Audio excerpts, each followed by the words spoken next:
When Steel talks, everybody listens.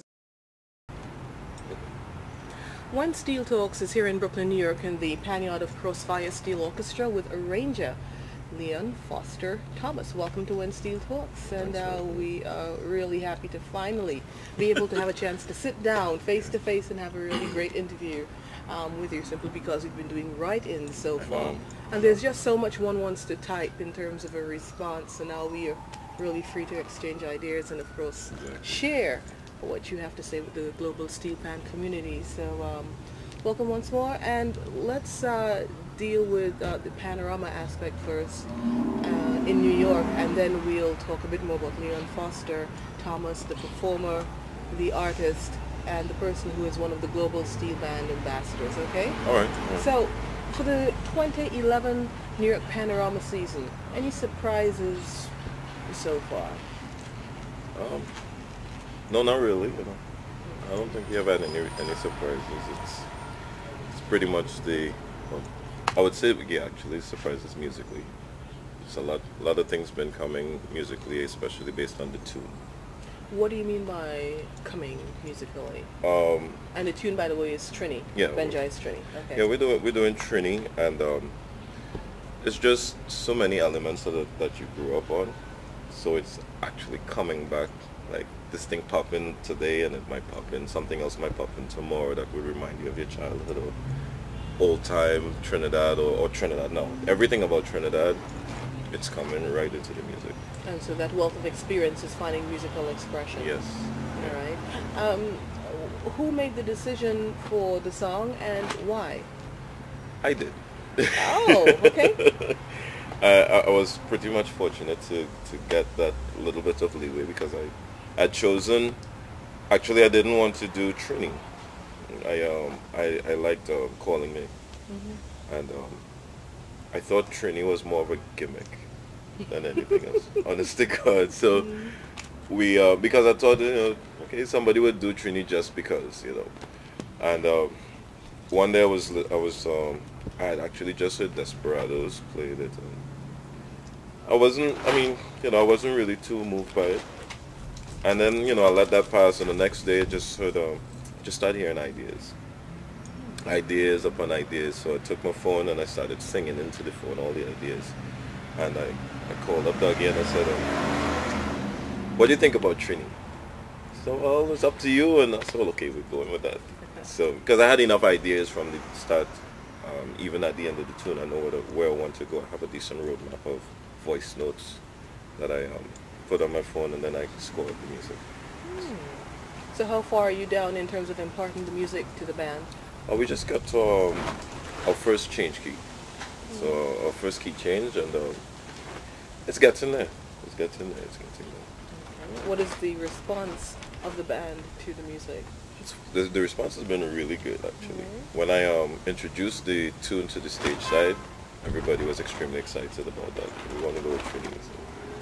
And I don't see it have any turning back after that now, because we already decided. Yeah. And they love the tune, so it's just for me now to deliver the goods as in terms of arrangement and that whole interpretation of what I think Trini is, and hopefully the band enjoys it. So you mentioned singing into the phone your idea, so you had a pretty decent roadmap, as you put it. When you're sharing the music with the band members, the ideas are still flowing then with little changes and whatnot, so you have the general gist, yes, but you're still continuing your arranging within the Panyard format. Yeah, I mean, I think that is I love it. I think, you look at the expressions of the musicians playing, and someone might just do something weird, and you get that idea, that whole thing, the vibes just change after that. So, like last night, I had something totally planned. Okay, this is how we're going to do it. But then one of the players started playing some chords, and I kind of tried to ignore it. I stood up right in front of the band, and I tried to ignore it. And when the band stopped, I said, hey, play that again. And then we created a whole different part, and it was really good. Really good. We didn't go off course at all, but it had this kind of inspiration of a boogsy type vibe, that so to speak. So that's kind of like some of my inspiration coming from Boogsy, and you might, some inspiration from Ken and all the people that I listen to. And that's a pretty good segue into talk a bit more about your experiences, the people whose music have inspired and still continue to do Yeah. so. Well, first, Professor. I mean, Professor was the one who gave me the break to drum for a band. Ken Professor Yeah, Fillmore. Ken Fillmore. I drummed for Fauntleroy in '98. Hmm. I was like, I think I was 17. Wow. And That's a pretty awesome responsibility at such a young age. I was scared because in the preliminaries or the South finals, I made a mistake on the drums, and all I could see is Professor holding his head, and he's like, "Oh God," sticks went flying one way, but the rhythm section was really good. That's one thing with Fauntleroy. You had a very good rhythm section that they weren't too dependent on the drummer. So everybody else held their own. At the end of the 4 count, the band came in on time. Then on the final night, the same part came again and I did it, but there was another part where the pedals stuck. So that was the quickest way, that's the fastest I ever took down a drum set, and they never saw me. I mean, I was really scared about that, but then after that, Ken called me again. We did Carnival as We, which is actually one of the most listened to Panorama tunes for drums, especially in the university circuit.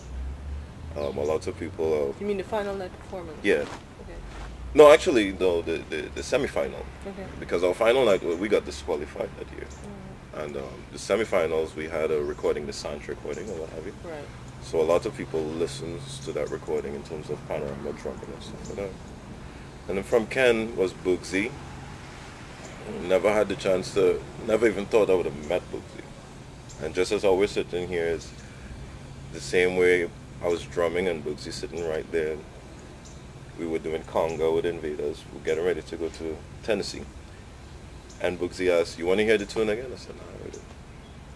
He said, "You sure?" So he looked at me like, "Okay, let me see what he's going to do."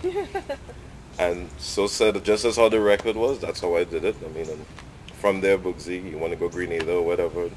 We started working together from then. So, and Ray, the opportunity to work with Ray Hallman in 2005 alongside Boogsy for Trini Gone Wild, that was one of the best experiences ever. And I went up to Ray actually. It's like, "Ray, my name is Leon Foster Thomas." "I know who you are." I was like, okay, and it was cool for that. And and Robert Greenwich, I mean, I listened to Robbie, how he plays, man. It's one of the best, the smoothest sensation you can get playing. I kind of strive to get that way of playing, to be able to. Pure liquid. Yeah, Robbie is the man. I mean, there's so many other people. I mean, we'll go pretty long. Yeah, understood. But the whole environment, everybody, everything, Fauntleroy, Invaders, all the bands that I've experienced, that I've played with, has definitely inspired me to play. Outside of soca, calypso, I mean, you're jazz, you're everything, really. Which musicians inspire you outside of the steel band genre? Okay, just give us a microphone. I'll do it. First of all, my father, my deceased father, he was an African drummer. He did the Arawaks dance group and Katumba performers and Pleasantville performers. And we did some stuff with the National Dance. Yeah. And he always had music. One day you would see Stalin in the house, next day you would see Croker in the house, and he would be strumming his guitar and all that. I wasn't really too into all those things. I was playing African drums. But just the idea of just music everywhere. There's a keyboard, you walked in the house, there was a keyboard sitting there, and there was drums here. And him and my mom was the vocalist and he was the drummer. So, so from there, everything just took off from there.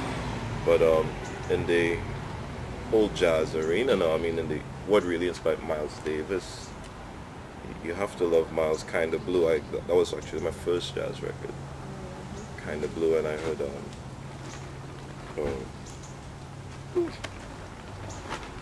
footprints. So, I mean, and just how he did things with time and space and the music and all that kind of stuff. I mean, something else. Something else. How did you make the, I won't say the marriage, but the link between, the African drums and your percussionist, of course, and then you're also a panist specifically?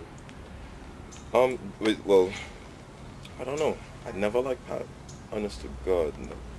Just thought didn't make sense to me. But the fact that I got called to play with a steel band, a school steel orchestra in '93, Pleasantville Senior, with this guy Roger Charles and Short Arms. He was arranging the song. That was my first time with pan. I looked at the pan and I was like, they playing that, and they were playing Byron, somebody by Byron actually. I couldn't believe it actually, but I was also embarrassed to the fact that I was 13 or 14 years old and couldn't play pan, and Atiba Williams was playing pan then. I think he was like 5 or something like that, and could play, so I would borrow someone's pair of sticks when they took breaks, and I would put my head in the pan and just try to pick out the notes. So from that, just music in me, I just had this kind of new thing. I would break school and stuff like that to go practice, borrow the pan and hook it up between the window at my house. Oh, interesting transition from what is that to I need to get this thing done. I got really engulfed in it. After the Pleasantville Senior experience, I played with Panasonic Connection the following year. That was my first Panorama experience in '94. What did you play? Tenor? I played tenor. Okay. And then I went to Fonclare and I played African drums the same year. And the following year I jumped on a 4-bass to play by Fonclare. We did Pan Rebellion in '95. That was a Darren Shepherd's arrangement. And they thought I was too wild on the 4-bass. I had the section. I had the 4-bass section shaking all over the place. But we were vibing. Right? And I will never forget, I had the shades with one side of the handle off, but I'm still bobbing with my 4-bass, and they said I'm too good to be playing the 4-bass. Come on a tenor, because I would always try to play the Panorama tune that I did before. And from there on, I stayed on the tenor. Ever tried the double tenor? Yeah, I played everything, Double tenor is pretty tough, Exactly. It's a pretty tough pan. Yeah. That experience, I really wouldn't want people to see it. Yeah, I really wouldn't want people to see that. So, in a nutshell, you've had a Panorama experience either as a panist, a percussionist on African drums, or regular drummer, and you've been in Florida as an arranger before. You've been a winning arranger in Florida. Yeah. You're here in New York now. This is your second year as an arranger, and you're on the drum. And of course, we know you've started in Trinidad, phase 2, right, 1993, 1995. So, what is the difference? What is the connection? What are the similarities that you have experienced, amongst the years? Similarity, I mean, I don't know, just the culture. The culture is just full blown all over the place. Where folks understand the culture, they get themselves engulfed in a culture that to a lot of people extremely foreign. So then, someone who's born in Kansas coming to play pan with us, and you talk to them as if they're from Trinidad, and they pretty much understand everything, and it's not like you're forcing your culture on someone else. They actually it just happens naturally. It's an experience. So I want this roti, or where I can get a roti, or where I can get some Sunday food or whatever, pie or whatever. Exactly. And that is the main similarity. It does never make you feel like you're away from home. What, if any, difference do you find with the New York Panorama season or experience and the other two, being Florida and Trinidad? Well, one is,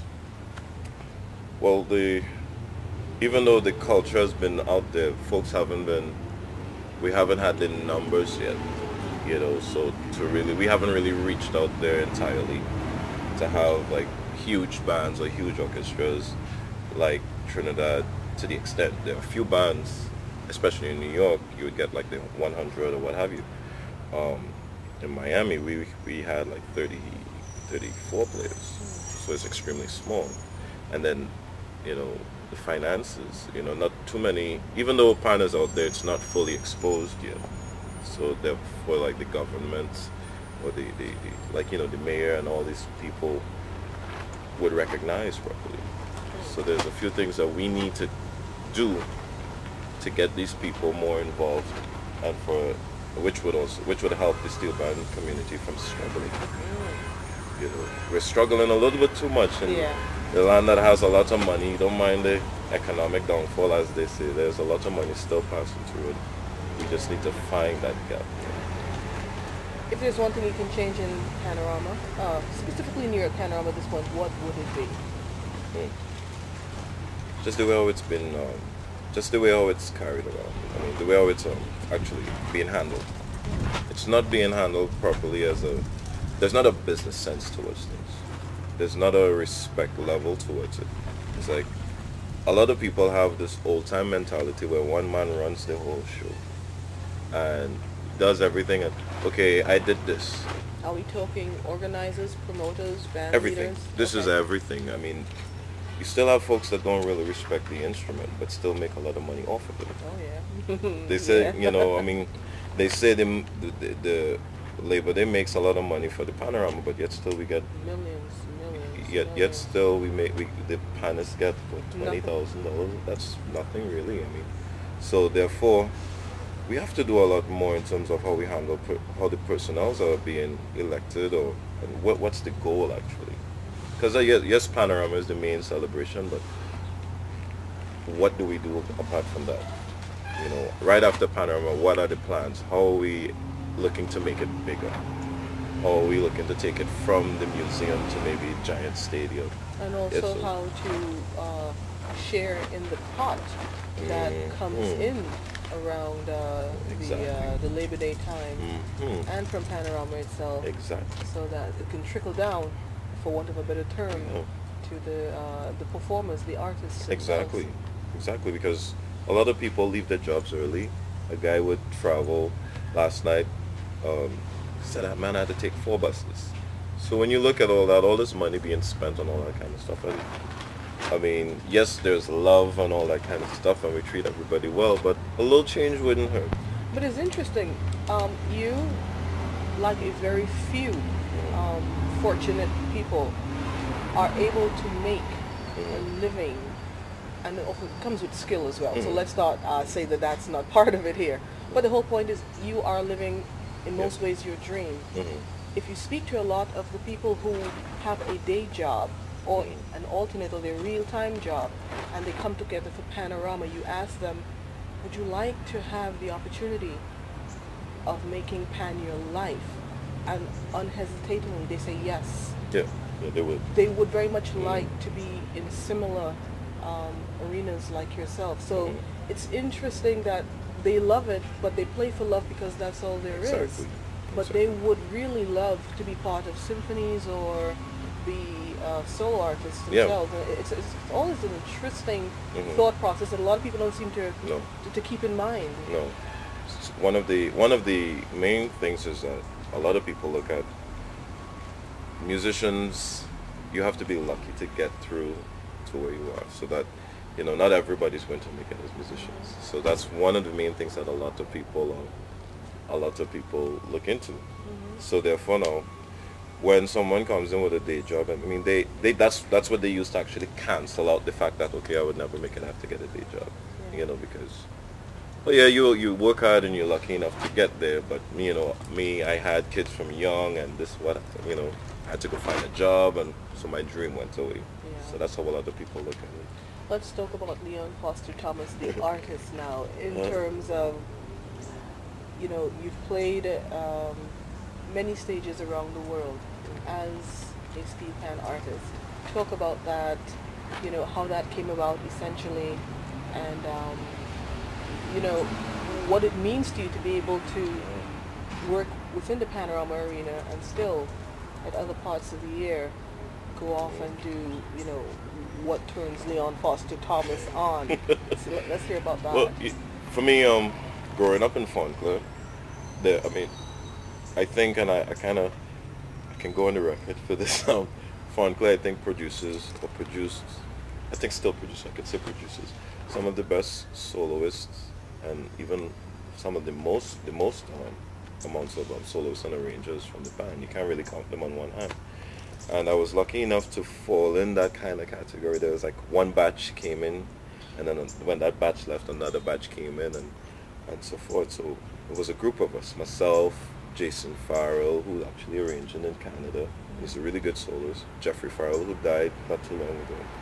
And Kevin Gishard, I mean, that's one of the best players on the bass ever.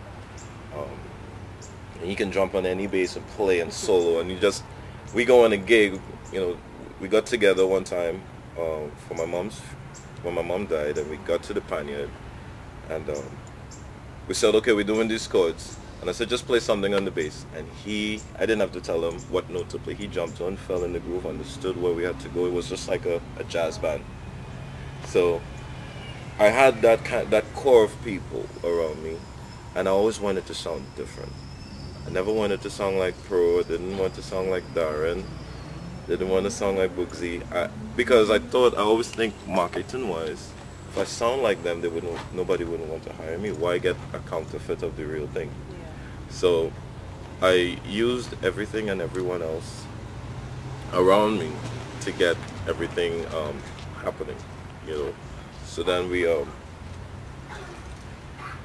I used the marriage of the jazz and all my experience for the pan and took it to another level. I wanted people to know who Leon Foster Thomas is, you know. And I think it's still a journey that is being taken, and you are allowing people into the person who Leon Foster Thomas is. I'm gonna stop. Hey, I hear that. Russia. Talk about your experience in Russia. It's one of the best experiences ever.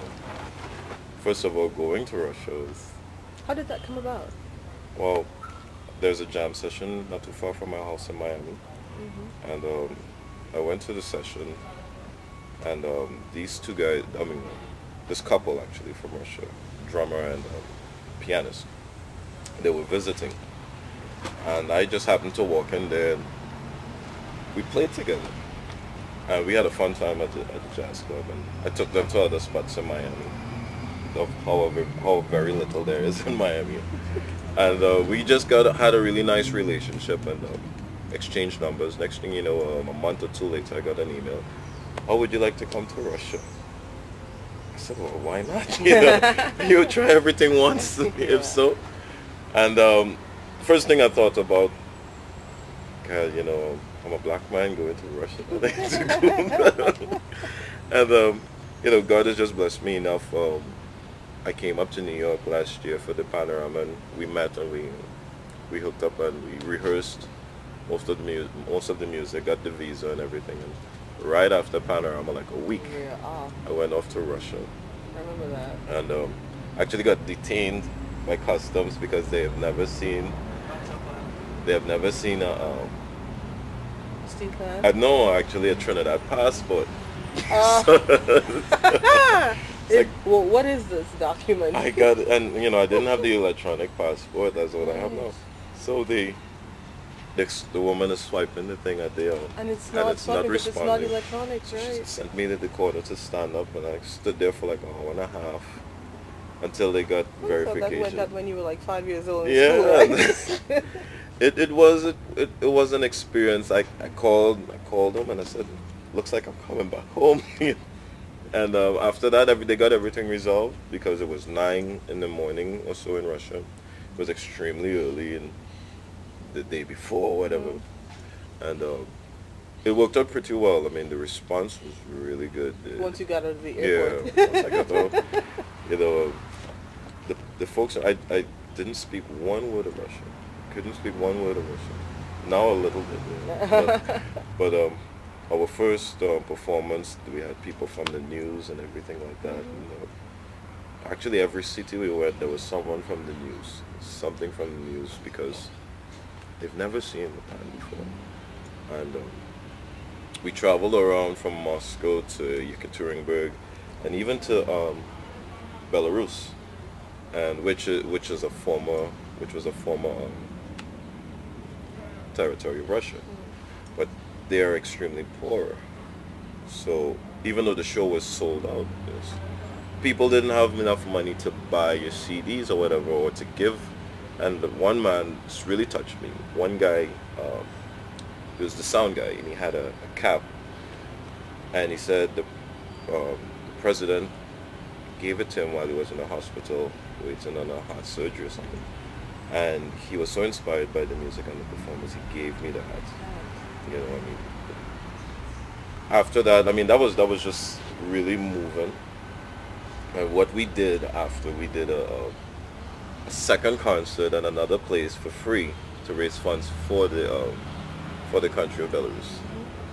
I mean, and you would never think that you would have this kind of influence on folks, especially when music does have music, that. It's universal, so no surprise there. Coming from a place, Trinidad, I would never say a small place in Trinidad. Everybody says that, you know, small, big, whatever. It's just a really good place, a place called Trinidad. You coming from there, that really and truly no one knows where it is. What was your repertoire? Shoot. We had some of my own compositions from my CD, Torment. Actually, we did Will Be a Wedding and No Looking Back, and then some of their tunes. And I actually introduced some more calypsos. I did a jazz version of Etel, Super Blues Etel, but we kind of kept it in a jazz vibe. But then I had the drummer learn calypso. So I would, some of my performances, we would have the audience sing.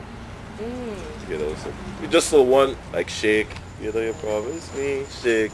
So they would be singing that, and then they went up, Etel, and that's all we would get. A Russian audience singing Etel is priceless. I mean, it's something else. It was worth the experience, worth the cold, because it was extremely cold. Actually, my second trip there, and you know, went to Siberia. And this is just so you've been there twice already, and now you're heading off for your third. Yeah.